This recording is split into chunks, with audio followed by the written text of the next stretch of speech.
independentista denunciem avui, 7 anys després, l'agressió que van patir el 7 de gener de 2009.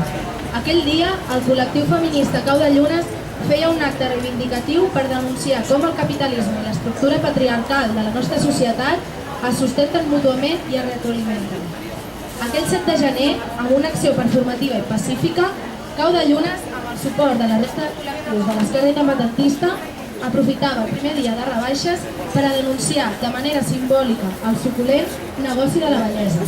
Un negoci que fomenta la pressió estètica que majoritàriament s'exerceix sobre les dones, cada cop més joves, provocant malalties psicològiques i físiques, i fins i tot la mort en els casos més extrems de trastorns alimentaris. Malgrat la performance per denunciar que la pressió estètica també és una forma de violència de gènere, no superava la durada d'uns pocs minuts, la Guàrdia Urbana va intervenir fent gala del seu tarannà mediador i dialogant. Múltiples companyes van rebre cops de puny, espemptes i puntades de peu, però 3 van ser tancades en un portal per poder ser apallissades brutalment. Sobre 3 companyes pesen les acusacions que serveixen per invertir el relat i mostrar els agressors com els agredits. A les militants de l'esquerra independentista se les acusa d'agressió a l'autoritat, desordres públics i altres delictes, per als quals es demanen anys de presó i una quantiosa indemnització.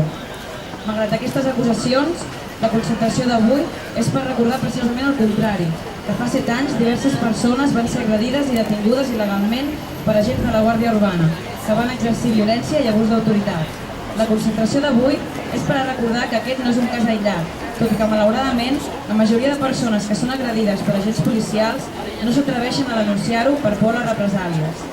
Insistim, som aquí per exigir que la justícia actuï perquè ja han passat 7 anys des que 3 activistes van ser apallissades i vexades en un portal al centre de Tarragona, davant la mirada estupefacta de vianants, davant la impotència de la resta de companyes que no podien accedir al portal perquè altres agents en custodiaven l'entrada, i davant, afortunadament, de múltiples càmeres de mitjans de comunicació que casualment es trobaven a prop de la zona i van poder recollir els fets.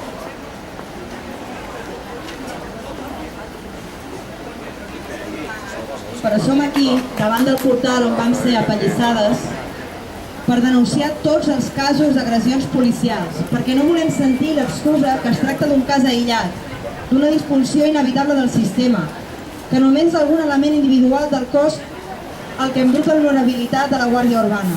Això seria així si no fos perquè els policies agressors no van ser apartats de les seves funcions ni a la Guàrdia Urbana els va assenyalar o se'n va desmarcar.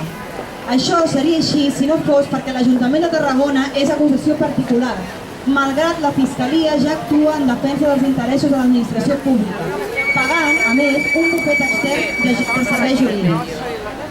I si nosaltres vam ser apallissades el 7 de gener del 2009 i encara ara ens volen tancar la presó per això, no entenem res quan ens parlen de seguretat. Seguretat per qui?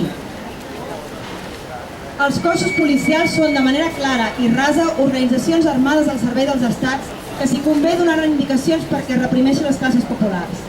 La repressió policial, la quotidiana, la que demana els papers als indigents però tolera l'auge del feixisme, la que persegueix el robagallines però mira cap a una altra banda en el cas dels banquets corruptes, la que treu ulls a Esther Quintana però saluda amb respecte en Millet.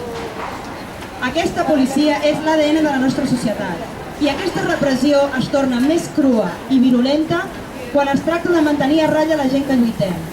Tothom té present la llei Mordassa, una llei que sembla un remake de la llei franquista contra vagos i maleantes, una llei feta a mida per un estat profundament antidemocràtic com és l'estat espanyol del que volem marxar. Ara bé, a la nostra ciutat també es fan legislacions a petita escala que serveixen a les mateixes finalitats. Les ordenances del civisme o de convivència ciutadana, com s'anomena a Tarragona, com a la majoria de ciutats catalanes, no és res més que una eina per criminalitzar la pobresa i l'activisme polític, i cal que ho denunciem com a tal. En l'actual situació d'emergència social, en què un terç de la població és condemnada a la misèria, amb una classe política dirigent que no té la menor intenció de treure els privilegis als amos perquè les classes populars visquem amb dignitat, la lluita és l'únic camí. Quan el poble s'alci i clami per una veritable justícia social, com ha passat i passa al llarg de la història i arreu del món, la policia només tindrà dos camins, ser al nostre costat o ser els nostres assassins. Per tot plegat diem, prou abusos de poder dels cossos policials i prou repressió a la gent que lluitem. Que la por canviï de bàndol. Solidaritat amb les que lluiten. Gràcies.